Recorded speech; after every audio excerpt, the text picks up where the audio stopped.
Meow. Meow.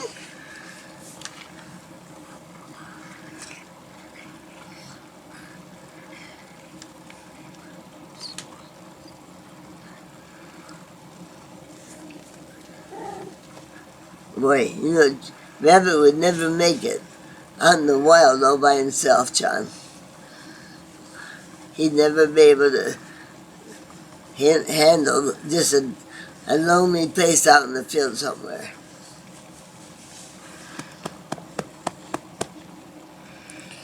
There's something laying out there. He must have dug something in. And the rabbit. And some socks or something laying there. Well, I don't doubt that. He's always... Yeah, that's what it looks like. He's always pulling socks up from the basement.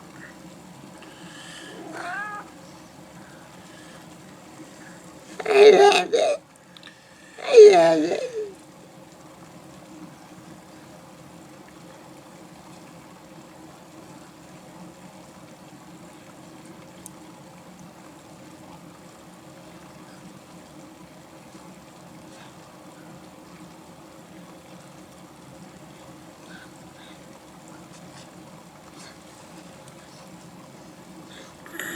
Huh, socks. Call you socks.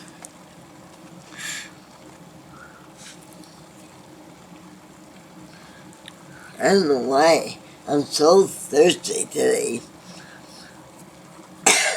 We haven't had any 7-Up for a long time. I just gave you some ginger ale earlier. Yeah, I drank that. It's alright. I'm gonna get some water here.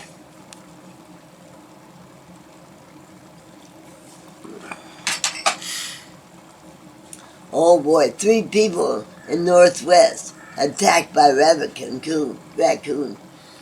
Oh boy.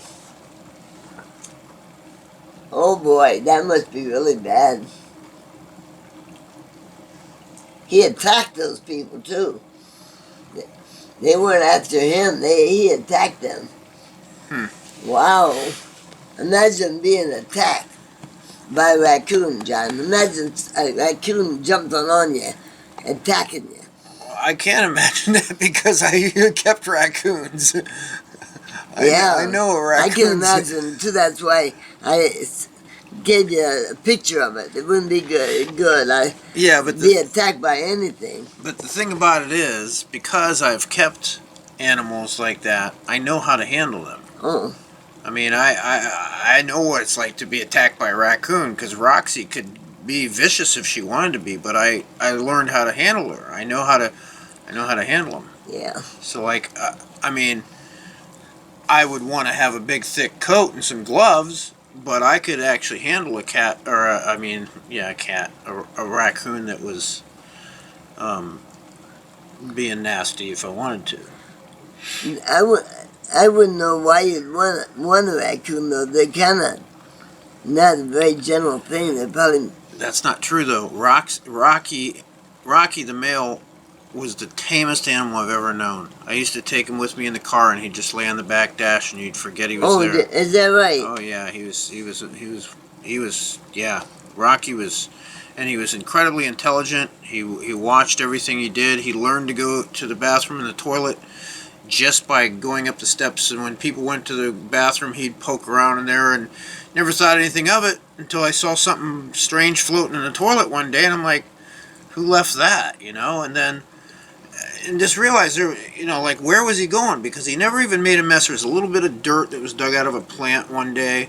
Like, the first time he was loose in the house for like 3 days, and there was nothing that he really, you know, he didn't leave any messes or anything.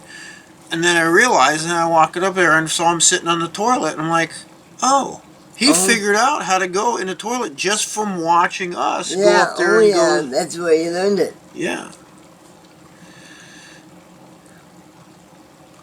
So he was awesome, and they both were really. I mean, they'd take walks with me around the, you know, we lived over there by the school. Yeah, that was a nice dog, wasn't it? Oh, not just the dog. I mean, the raccoons even. One day, here's the thing, and I wish I had a picture of this. But there's that moment where I kind of saw from outside of myself and realized here I was walking around the school with the dog, 2 cats, 2 raccoons, and a monkey, and a parrot on my shoulder. Oh, is that right, Yeah, John? and the only one on a leash was Chi-Chi.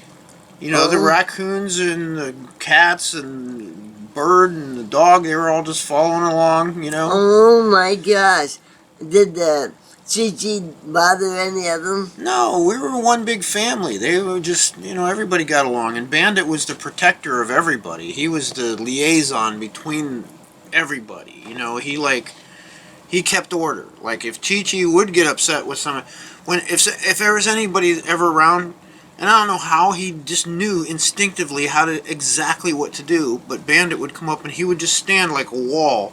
He'd just stand there like a wall between Chi-Chi and the person. You know, protecting Chi-Chi from the person from Chi-Chi. And if Chi-Chi would ever get upset with somebody for any reason, Bandit would come in and just, he'd just like wrestle Chi-Chi up to get his attention to him instead of whoever he was upset with. Yeah, I'm not And then he would scared turn though. around and just give him his back leg and let Chi-Chi bite his back leg until he settled down. And I could never figure out how does a dog know exactly what to do? It was like he just instinctively knew exactly how to handle a situation. Yeah. And he was like the protector of all. You know how many different animals we had? Raccoons, rabbits, and frogs, and turtles, and birds, and who knows what. Over time we had chinchillas, we had, you know, a possum, we had all kinds of animals there. And Bandit was literally the protector of all. One time, he was still a puppy. He was less than a year old, and a mouse got loose that we had in a tank. It was a feeder mouse anyway. It was for like the boa constrictor or one of the bullfrogs that we had that ate mice or something. But it got loose, and I hear something like going on in the basement, like, you know, and I'm like, what's going on down there? And I went down, and Bandit had just his paw come down on the mouse and killed it. Oh. And I picked it up and I went, Bandit. Oh, I said, oh, it's just a little baby. I said, you played too rough. You know, you killed it. And he was so depressed. I'm telling you, this dog knew. He understood. He was depressed for days. And after that, he was so careful. He would be so excited, but he would be so careful not to be too rough with anything. Like he would, like lizards even. He'd get so excited, like, but he'd lick it like just really gentle. And then he was just like the protector of everything from that point on. Oh my gosh. When he would come home, you know, he'd open and close the door himself even. He'd come in the house and he'd have to check all the tanks, all the, you know, aquariums, other whatever, and just make sure everything was okay before he would even go and eat, you know. And he could, like, you know, if you wanted to keep something in the backyard, you just, you know, let Bandit out there. He'd herd turtles, frogs, didn't matter what it was. You know?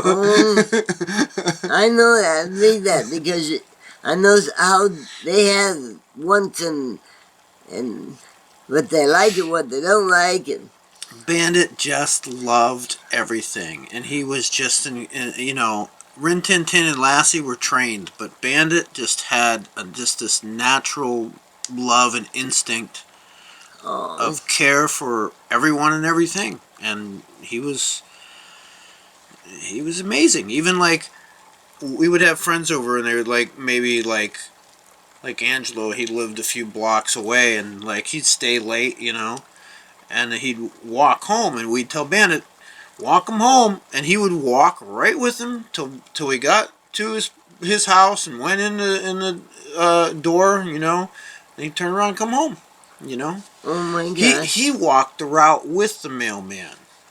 Yeah. Yeah. Oh, Everybody in boy. the neighborhood knew him. There was an older guy that went for a walk every night about 6 o'clock, and Bandit would go down and take the walk with him. There's people on the other side of the down the street, and they came home about 5 o'clock, and every day, like, Bandit knew what time they came home, and he'd run down there to greet him, and like, hey, Bandit, and they'd invite him in their house, you know, and just, everybody knew Bandit. Oh He my was, God. You know, the animals, We We even sent him to the store in the winter when we were sick. We just called him up and said, "Hey, we're gonna send Bandit over and put some money under his collar," and he went to the store for us. Yeah. Oh my gosh. I hope he never went there on his own then. Well, he did, To and go shopping. Well, he sometimes would freak people out who didn't know who he was.